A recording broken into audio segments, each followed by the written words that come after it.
When Nathaniel Hawthorne wrote his Tanglewood Tales here, little did he know the name would become synonymous with music. That began in 1937, when these grounds were gifted to the Boston Symphony Orchestra and its director, Serge Kuzovitsky. Today, Tanglewood is a premier music festival with 2 concert stages and more to come. It is a very unique place. It means, in a certain sense, like a little paradise on the earth. Paradise, maybe, but not a vacation for these musicians. Summers are filled with concerts and teaching. This is also where the next generation of musicians comes to train. Latvian-born Andris Nelsons is music director. It feels like everyone who is here, because they do love playing music together, and the presence of nature gives your fantasy much wider range. Nowhere in the world exists something like that. When not conducting, Nelsons enjoys cruising the grounds in his Maestro-designated golf cart. I love music like a kid. I'm the same way driving a golf cart, which is maybe very silly, but I just enjoy it. I don't have a driving license for the big car, but here it's nice. There's a nice golf cart and I just drive around all these wonderful places, and the wind is in your face and you just think and relax. Obviously you have to look not to go over some wrong place. Leonard Bernstein, born 100 years ago in Lawrence, graduate of Boston Latin and Harvard.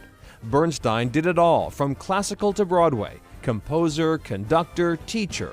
His lifelong love affair with Tanglewood began in 1940, when his mentor, Kuzovitsky, started the music school. Managing director, Mark Volpe. In the 40s and 50s, there was nothing else. This was Mecca. He was a Boston kid. You know, we lost him for a while to New York, but he came back. And of course, he belongs to the world. But the institution where he had the longest relationship, 4 decades plus, was Tanglewood. His first concert was here. His last concert was here. Jenny Shames and Larry Wolf played that final concert. He owned the stage, he owned the room, he owned the orchestra, he owned the music. I realized that was probably going to be one of his last performances with us or with anyone, and I was honored to be there. I think it's probably not unfair to say that he was simply the greatest American musician that has lived so far. When he entered Tanglewood, the ground started to sizzle. When he got onto the podium, there was an energy that was just simply inescapable. It was kind of magical. Here, daughter Jamie directs her father's opera, Trouble in Tahiti. My father composed Trouble in Tahiti, this lacerating story about a marriage coming apart. He wrote it on his honeymoon, and then he premiered it the following year at Brandeis. I think my father would be amazed to see Tanglewood today because it's become so mega, and he saw it literally when it was being born. Teaching and learning were one continuous cycle to him, so Tanglewood represented all of what was truest about my dad.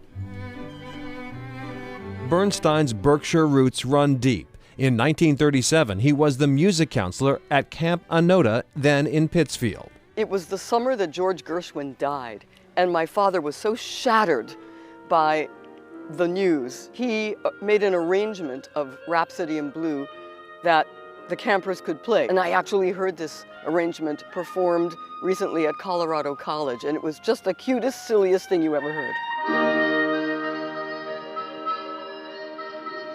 The spirit of Leonard Bernstein lives on today, nowhere more than at Saranac, the home of Serge Kuzovitsky, high above Tanglewood and the Stockbridge Bowl. Resident manager, Peggy Rothell. He had his composers, his chosen students live here as well.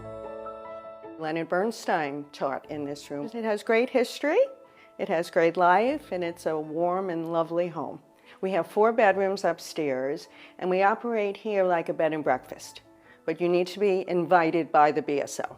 This room was the maestro's, his conducting suits still in the closet. Everyone tells me what a dapper man he was, and you can see. And we tried to put the conductors and the composers here for inspiration.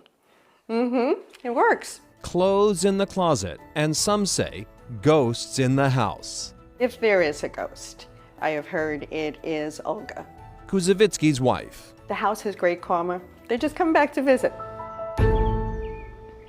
And back to Leonard Bernstein. Not bad from a kid from Lawrence. Mattapan, Roxbury, Newton, and Sharon were also home. There's a lot going on at Tanglewood, especially on summer Sundays. Food and wine tastings, face painting, and crafts, even yoga. Doesn't that sound nice? Admission to the lawn is always free for kids as well. Up next, do you have what it takes to compete in the Picnic League?